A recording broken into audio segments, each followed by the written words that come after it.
So, ito na nga ang chika natin, mga sis. Ngayong araw ay pupunta ako sa barangay dahil kukuha ako ng ayuda at meron silang palaro ngayon na bingo. So, ito, sa parting ito, mga sis, ako ay pupunta muna kay Tatay Dunoy.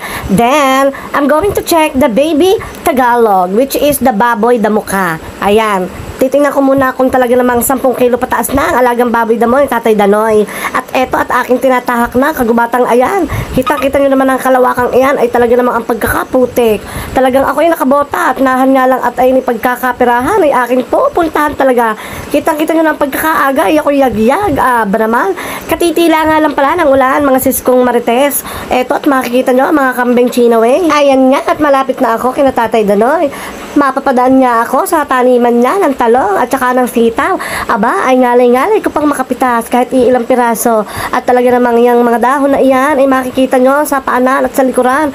Ayan pala, ay talaga namang talbos ng kalabasa ka. Hindi ko na masyadong ginandahan ang pagbibidyo at ipinakita ko na lang sa inyo kung gaano talaga kalaki ang tiyan ko. Tiyan pala ang topic. Charing. So, eto na, malapit na tayo sa talungan ni Tatay Dunoy at makikita ninyo na ako'y palinga-linga diyan at talaga namang ako'y nangangating kumuha. Lahat nga lang talaga namang bagong bomba ay hindi naman makakain at mapiprito ka agad iyan. Aba, kaya tamang haplos-haplos na lang tayo sa mga sita. Ayan nga, tinatawag ko lang si Tatay Danoy. Nakay, wala namang nalabas sa kanyang kubo. Aba, ano ba naman itong palasyo mo? At wala ka man lang guard, wala ka man lang security.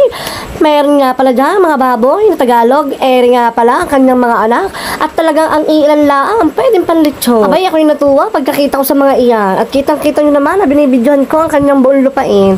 Na ere na nga ang mga okra at talaga namang nakangiti sa akin habang ako'y nadaan pa uwi na. Makikita ko pa din ang pagkakahabang sitaw. Aba, ay iba't ibang gulay. Talaga namang pag kumanta ka ng bahay kubo ay nakay kumpleto na din sa kanyang kabakuran. Hay, kung dito ka nga nakatira ay talaga namang ikaw ay lalabas na laang ng iyong bahay at pupunta sa iyong taniman ay saka ka nakukuha ng iyong mga tanim na gulay. Kitang-kita nyo naman talaga namang ikaw mismo ang mangunguha ng mga iyan. Aba, ay bahala ka na kung anong iyong gagawing luto. Basta iyong sasarapan at ay mga yan ay talaga namang hitik na hitik kung mamunga. Abay, ere na naman ang mga talong at talaga namang kumakaway pa sa akin habang ako'y papalapit at papalayo na sa kanila. Ako nga pala ay babalik muna sa farm at talaga namang wala namang tao sa kanila. So, eto na nga ang ating farm. Makikita nyo dyan at talaga namang outfit for the day, for the flex, ang lola mo. Ayan nga at talaga namang tumila na ang ulan kaya ay naulit at nakasikat na ang haring araw. Eto na nga mga kumari kong marites. Talaga namang ako ay naandito na sa cover court na kung saan ay kukuha ako ng ayuda at meron silang palaro. Makikita nyo na ang pagkakadami din yung tao. Aba, ering katabi ko ay hindi ko kakilala ay ako'y chinika na ng chinika.